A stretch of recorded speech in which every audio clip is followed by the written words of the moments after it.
है तेरा मर्द? कौन हो तुम? यहाँ क्या कर रहे हो? तेरे मर्द की करने की तुझे सजा देने आए हैं। तो सच बता, कहाँ है तेरा मर्द अगर जिंदा रहना चाहती है? खबरदार, चले जाओ यहाँ से। चले तो जाएंगे पर खाली हाथ नहीं, तुझे या तेरी लाश को साथ लेके जाएंगे।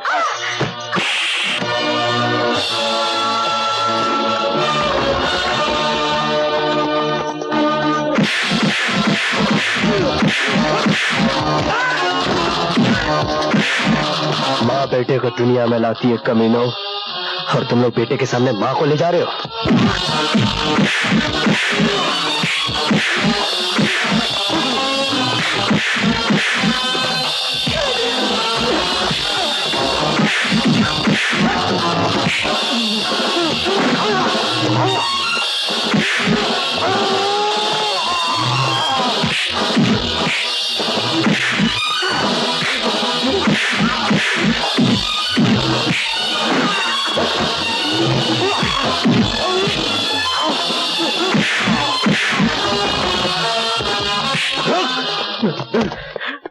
बोल, किसका आदमी है तू?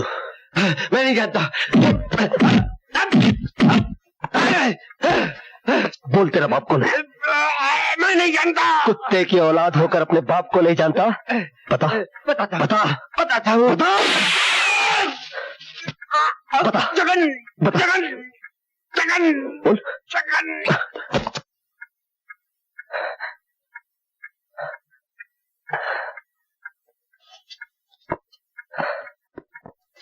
माँ,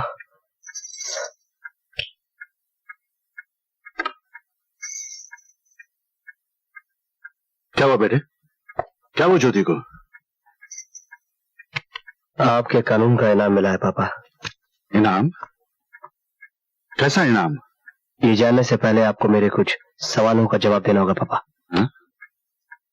क्या मेरी माँ कानून की सरपरस्त नहीं है? हैं? तो क्या ये कानून की जिम्मेदारी नहीं थी कि वो मेरी माँ की हिफाजत करता? थी। तो फिर उन गुंडों ने मेरी माँ को घायल कैसे कर दिया? कानून एक आग है बेटे, उससे खेलने वाला गुनाहगार होता है, पर कभी कभी आग की लपटों से बचाने वाला भी जल जाता है। और जिसका अपना जिस्म जलता है वो आदमी खुद एक आग बन जाता है पापा।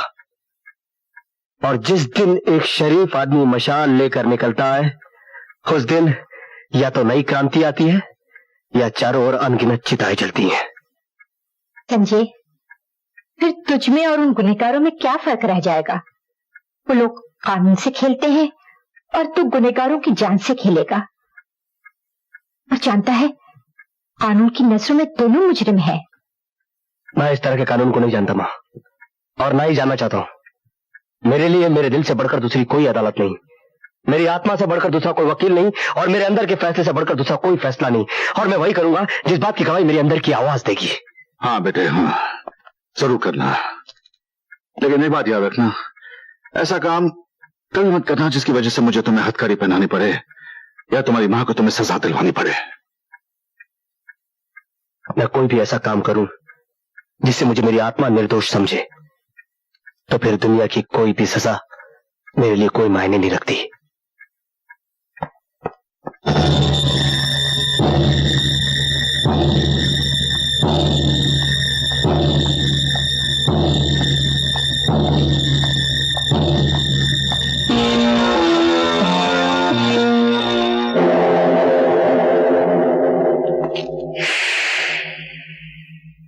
तो तुमने कागज पर अपना जुर्म कबूल करने से इनकार कर दिया है। डीएसपी, शायद तुम नहीं जानते, जगन्नाथ न पाप करता है न पुण्य करता है, वो सिर्फ वही करता है जो उसे करना होता है। अब जगन्नाथ वही करेगा जो कानून चाहेगा। अच्छा, बोलो।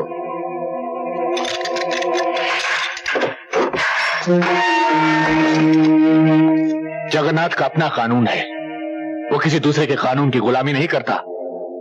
और वैसे मुझे तो लगता है डीएसपी कि तुम्हें अपनी जिंदगी से प्यार नहीं और ना ही अपने खानदान से मोहब्बत है। मैं तेरे बेटे को यतीम कर दूंगा और तेरी खूबसूरत बीवी को विधवा, और अगर मिला मौका तो उस विधवा को कोठे पे बिठा दूंगा। जगन्नाथ, इससे पहले मैं तुझे यमलोक पहुंचा दूंगा जगन्नाथ। मैं तुझे जगन्नाथ से अनाथ बना दूंगा।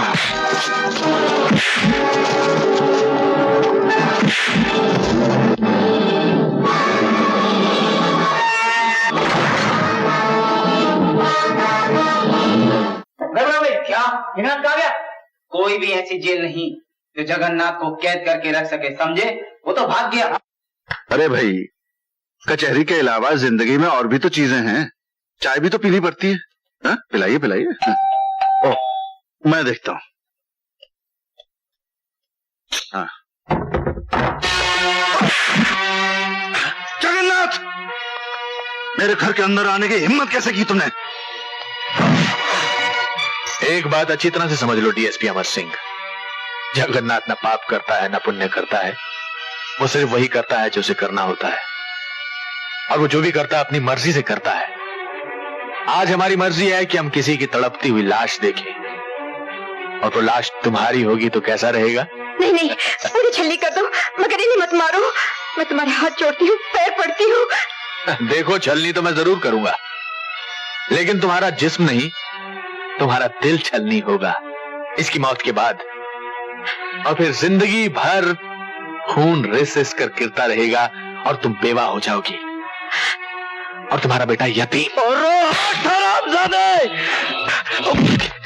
छोड़ो इस हरामजादे की।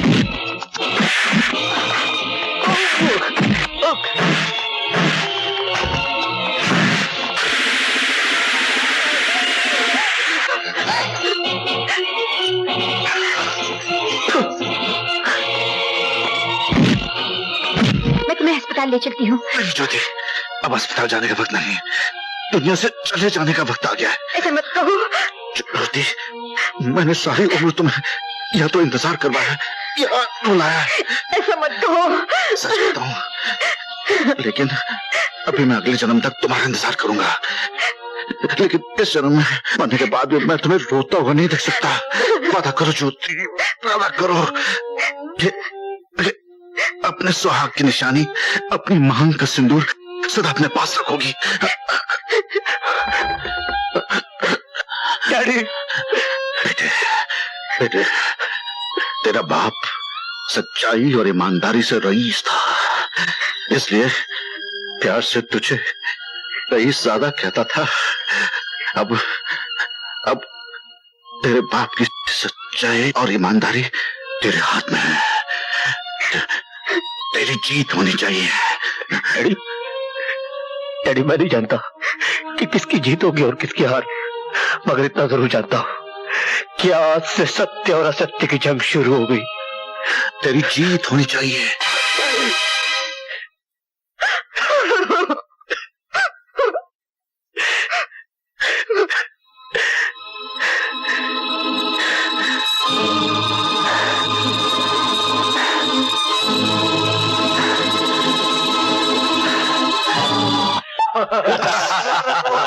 अरे भाई, किस चीज की मुबारकबाद? अरे दद्दू, हमारे जगन्नाथ जी ने इन पवित्र हाथों से डीएसपी अमर सिंह का स्वर्गवास कर दिया, और वो भी उनके इंस्पेक्टर बेटे रंजय सिंह और पत्नी ज्योति के सामने।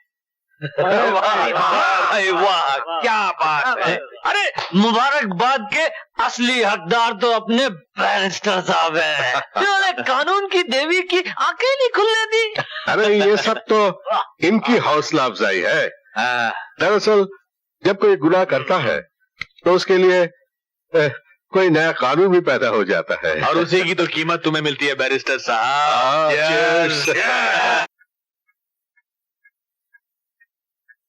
जानते हो, जो बात मैं तुमसे कहना चाहता हूं उसके लिए मैं तुम्हारे घर भी आ सकता था। नहीं आए, अच्छा किया, क्योंकि अपने घर में मैं आपके दोस्त का बेटा होता, और मेरे पिता की मौत के बाद शायद ये रिश्ता आपको रास नहीं आया।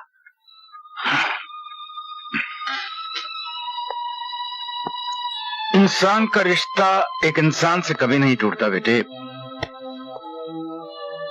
पर हां, जब इंसान रिश्ते तोड़कर कानून तोड़ने निकल पड़ता है तो पुलिस कमिश्नर का रिश्ता सिर्फ कानून से रहता है, इंसान से नहीं। तो कानून तोड़ने के जुर्म में मुझे जेल की सलाखों के पीछे क्यों नहीं ढकेल दिया? मुझे कानून वाले के सामने क्यों खड़ा किया गया? इसलिए बेटे कि तुम्हें आखिरी मर्तबा नसीहत दे सकूं। जिस रास्ते पर तुम्हारे पांव चल रहे हैं उसका एक कदम जेल की कोठरी में होता है।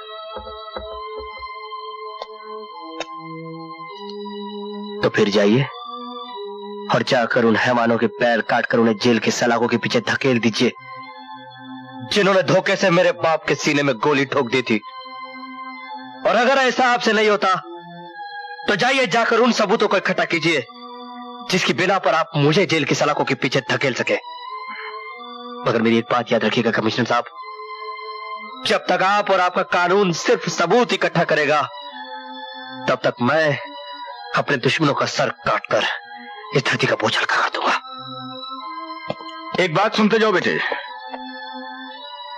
लोहा लोहे को जरूर काटता है और कानून तोड़कर गुनाहगारों को भी खत्म किया जा सकता है, लेकिन गुनाह को नहीं। गुनाह और गुनहगारों को आप कानून की किताब पढ़कर सजा दीजिए कमिश्नर साहब, मगर मेरे लिए मेरा दिल ही कानून है और मेरे जज्बात ही मेरी किताब। जो भी इसके खिलाफ जाएगा मैं उसे मिटा कर रख दूंगा। Hello Mrs Singh. हेलो। कैसे हैं बच्चे? बस दुआ है आपकी। कोर्ट जा रहे हैं?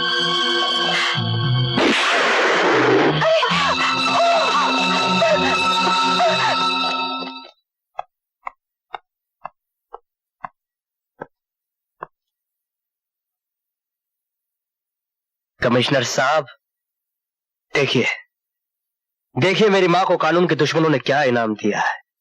आप तो कानून के रखवाले हैं ना। कानून ने आपके हाथों में इतनी ताकत दी है, अगर इतना बड़ा ओहदा पाने के बाद भी आप उन मुजरिमों का बाल बाका नहीं कर सकते, अगर आप उन गद्दारों के खिलाफ कुछ नहीं कर सकते, तब फूंक डालिए इस कानून को, आग लगा दीजिए इस ओहदे को। बेटे ये जो औरत यहां जख्मी पड़ी है वो सिर्फ तुम्हारी माँ ही नहीं, मेरे दोस्त की पत्नी भी है, और इस तरीके से मेरा भी कोई रिश्ता बनता है। इसका जितना दुख तुम्हें है उतना मुझे भी है। मैं जानती हूँ कानून के अपने दायरे हैं, कानून की अपनी उलझने हैं। बेटा संजय, बोलो माँ। गुस्सा करने से तेरी माँ ठीक तो नहीं हो जाएगी। और सुन, उस समय कहीं तूने गलत कदम उठा लिया तो तेरा ही नुकसान होगा। मगर इस कानून की तलवार को किसी को तो अपने हाथ में उठाना होगा माँ, और मैं इस तलवार के वार से उन लोगों को खत्म कर दूंगा। अब मम्मी की तबीयत कैसी है? ठीक है। संजय, मेरे हाथ तो कानून और वर्दी की वजह से बंधे हुए हैं, लेकिन तुम्हारे हाथ तो खुले हैं। देखो, मैं भी जगन्नाथ से उतनी नफरत करता हूं जितनी कि तुम।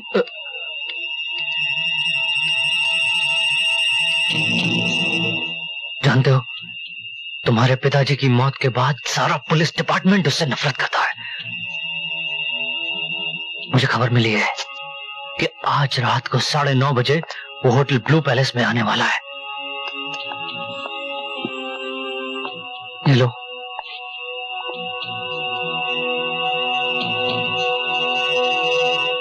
काट दो सारी की सारी गोलियां उसके सीने में। शायद एक ऑनेस्ट ऑफिसर के लिए मेरी तरफ से यही श्रद्धांजलि है, और तुम्हारी तरफ से आहुति। All the best.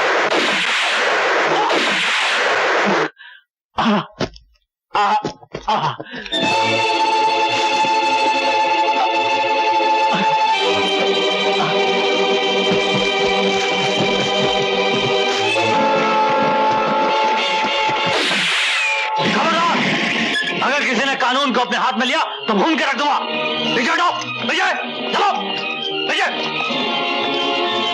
Hands up Sanjay.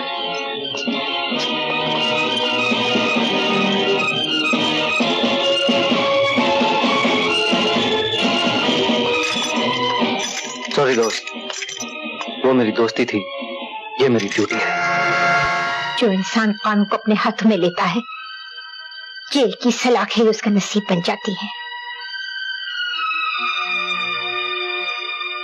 माँ, मकसद के लिए जीने वाले नसीब की मोहताज नहीं होते। जगन्नाथ को खत्म करना मेरी जिंदगी का पहला और आखिरी मकसद था, जो मैं पूरा कर चुका हूं। जानती हूँ, और तू भी ये जान ले, अपनी माँ से कभी उम्मीद मत रखना वो तुझे बचाने या तेरा साथ देने आएगी। हमारे रास्ते अलग हो चुके हैं। माँ,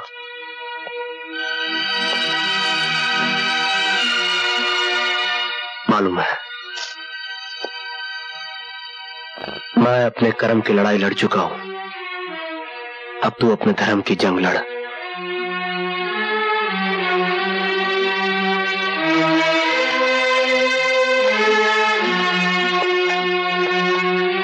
माँ जी, मैं जानती हूँ माँ नहीं, एक पब्लिक प्रोसिक्यूटर अदालत के फैसले से पहले अपना फैसला अपने बेटे को सुनाकर आ रही है, लेकिन मेरा विश्वास कीजिए, संजय बेकसूर है।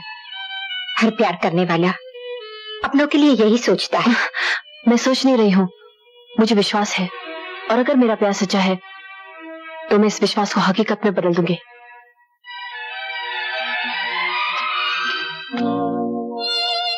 संजय, तुम एक गुनहगार से मिलने आई हो? मैं गुनहगार से नहीं, अपने प्यार से मिलने आई हूँ। मेरे कर्म तुम्हारे कानून की निगाह में गुनाह है सोनम। मुझसे जितना दूर रहोगी उतनी सुखी रहोगी। प्यार का रिश्ता आत्मा से होता है। अव्वल तो मैं मानती नहीं कि तुम गुनहगार हो, लेकिन अगर कानून की नजरों ने तुम्हें गुनहगार साबित कर दिया और तुम्हें सजा हो गई, तो मैं अपने प्यार की सौगंध खाके कहती हूँ, तुम्हारी यादों से अपनी मांग सजाऊंगी और जन्म जन्म तक तुम्हारी राह देखूंगी। जब तक तुम मुझे अपनी सुहागन बनाकर घर की चौखट के अंदर नहीं लेकर जाते।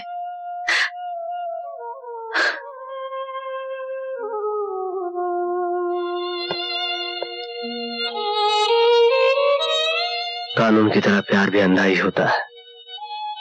सिर्फ फर्क इतना है, एक की सजा इंसान यहाँ काटता है और दूसरे की जन्म जन्म तक।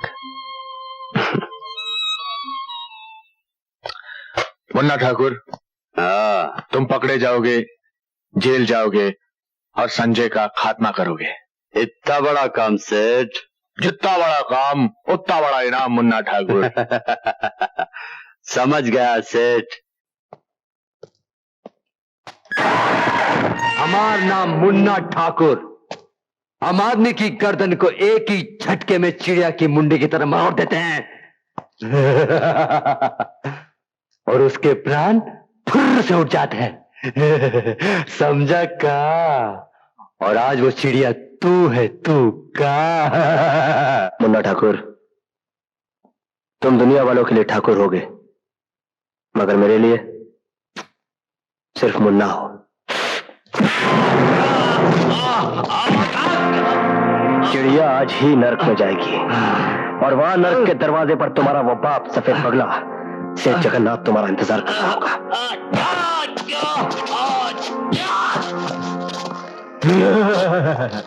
जगन्नाथ नर्क में नहीं, यही तुम्हारी लाश देखने के लिए जिंदा है का? और आज ही मुन्ना ठाकुर तो हर वास्ते यमराज बन के आए।